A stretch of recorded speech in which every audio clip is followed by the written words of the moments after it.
With my beloved husband by my side, we joyously welcomed our precious child into the world. However, my mother-in-law, whom I'll simply call that, had the audacity to declare that our child wasn't adorable. Can you imagine anyone saying such a thing about their own grandchild? To compound matters, she treated me like an unwelcome intruder. Well, I wasn't about to play the victim. This is the story of a narcissistic mother-in-law and a daughter-in-law who refuses to back down. I'm Viola. I married Elwood when I was 28, and our much-awaited son, Ricky, arrived just a year ago. When Ricky was 6 months old, I returned to work and enrolled him in daycare while I focused on my career. Some might criticize leaving such a young baby in daycare, but there were financial realities to consider. Elwood's job was struggling, and his income had dwindled since we married. In fact, I now earn twice as much as he does. With a newborn, expenses were only mounting. So, I made the decision to return to work early.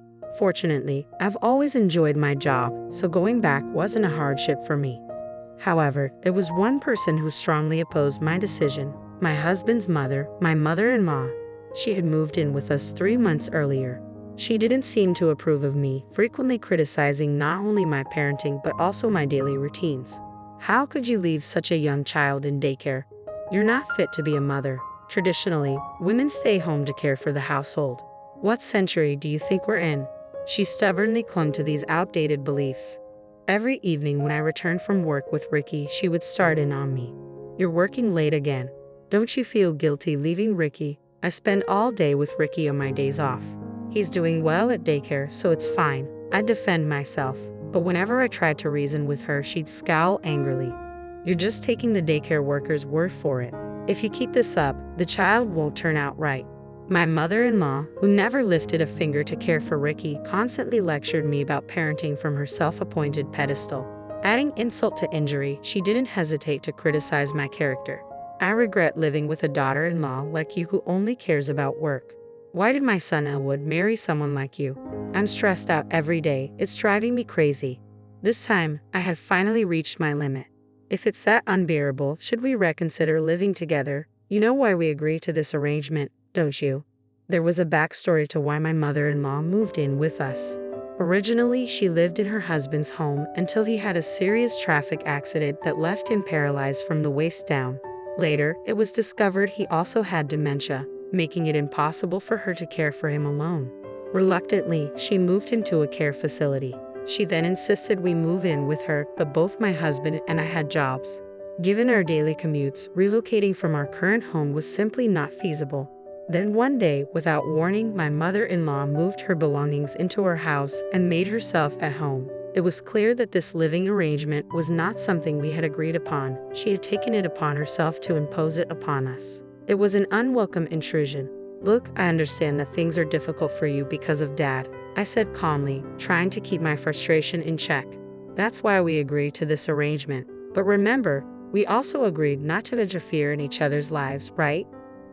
Did we? I don't recall agreeing to anything like that, my mother-in-law retorted, her tone dismissive, seemingly confident that she wouldn't be challenged. Her dismissive attitude grated on my nerves. I had had enough. I agreed to this living situation on the condition that we respect each other's boundaries. This is not what we discussed.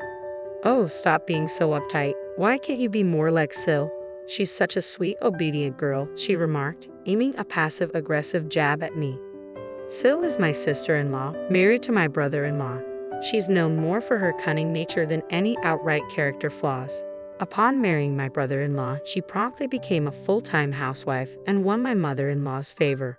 Without her consent, mother-in-law would often invite her over and they would gossip about me behind my back. Did you hear? Viola is still working, mother-in-law would remark. Oh my, really? Ricky is so young. It's hard to believe she manages that, Sil would chime in. You're so clever, unlike Viola who hasn't chosen to be a full-time housewife, mother-in-law would reply, emphasizing the contrast between us. I won't have to worry when you have a child, I assured my mother-in-law respectfully. I'll do my best. Their petty arguments continued incessantly. To my dismay, they would purposely talk in loud voices within earshot. I grew to resent them deeply. Over time, Cecil began to criticize me freely in an effort to win my mother-in-law's favor. You know, she would say, Doesn't my brother-in-law make about the same salary as my husband? Yet you're still working. Could it be that you're not good with money? A few years ago, my husband did earn as much as my brother-in-law, but his earnings have since fallen below that level. I had mentioned to them about my husband's company's declining financial situation. Out of pride, it has now become a regular occurrence that whenever Cecil criticizes me, my mother-in-law eagerly joins in. Exactly, she would exclaim. It's unbelievable how she blames others for her financial mismanagement and childcare responsibilities. Sil, promise me you'll never become a wife like her, right? Of course not. I have so much respect for you, ma'am, Cecil would respond. Oh, Cecil, you're such a dear, my mother-in-law would say with evident approval.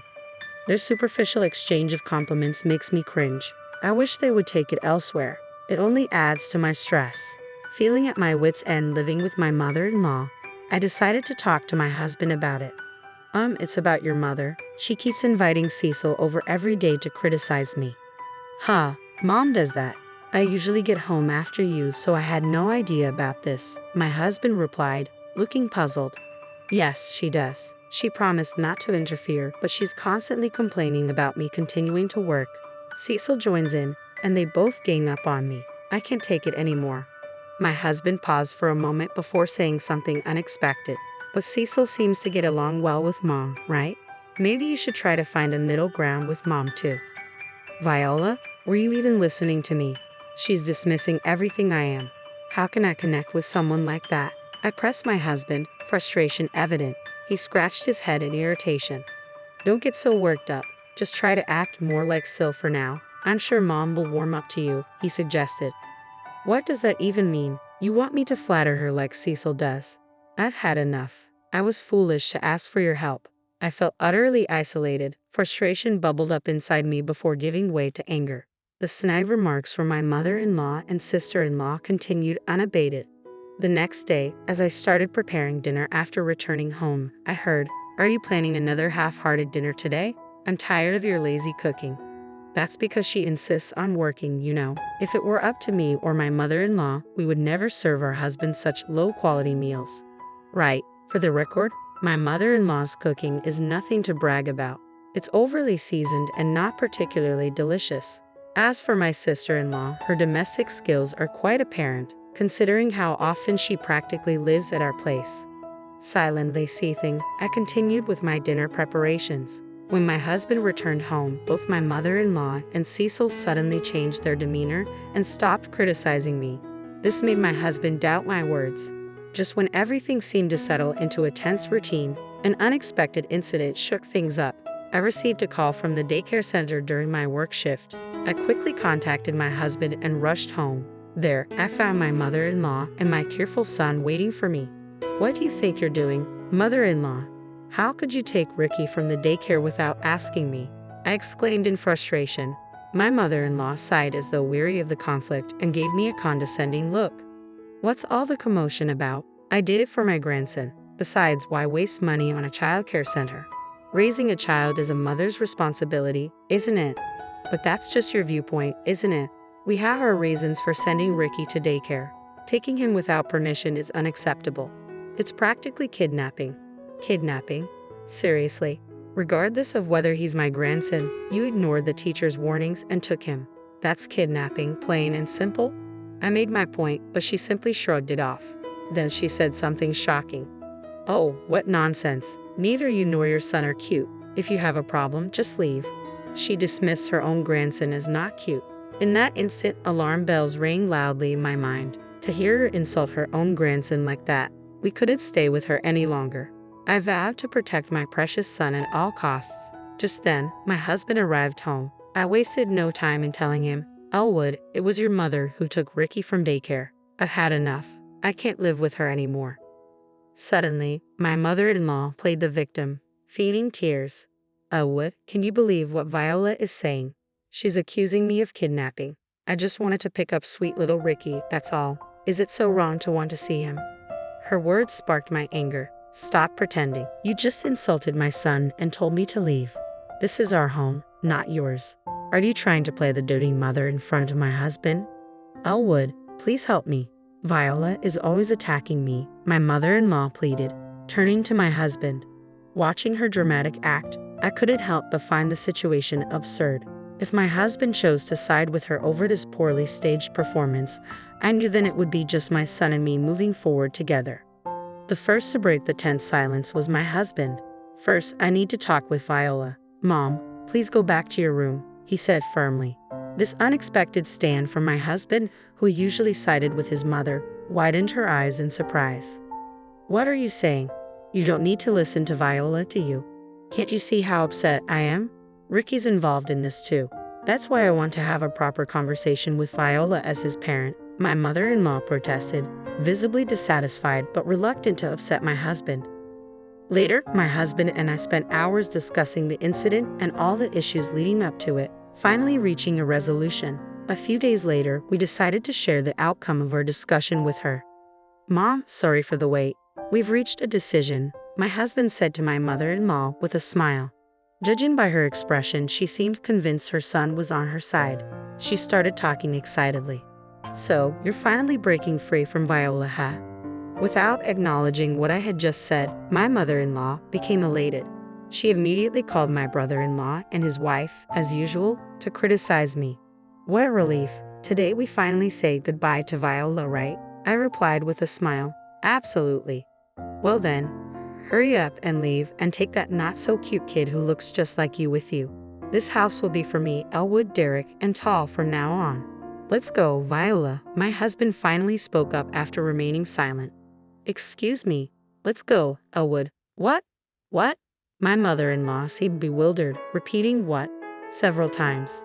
My husband and I began packing our things, preparing to leave with our son. That's when my mother-in-law intervened. "Wait, Elwood, what's happening? We're supposed to live together in this house, right? What are you talking about?" My husband turned to her with a stern look. "I'm leaving with Viola. I can't tolerate your behavior any longer." My mother-in-law trembled, then collapsed. "Why? Why would you take her side? I heard everything from the daycare center teacher. How you took Ricky without permission, yelled at the staff, and spoke ill of Viola. Everything. I never expected you to stoop so low, Mom," my husband said sternly. "You've caused enough damage by surrounding yourself with people who only echo your views. Enjoy your life with them." He took my hand and said, "Let's go," guiding me out of the house. Throughout our departure, my mother-in-law called up to him, crying. On our way to our new home, my husband apologized. "I'm sorry.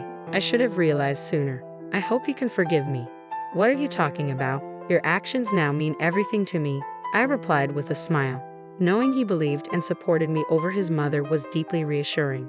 Since then, we have cut ties with my mother-in-law and my brother-in-law's family, and we have found peace in our daily lives once again.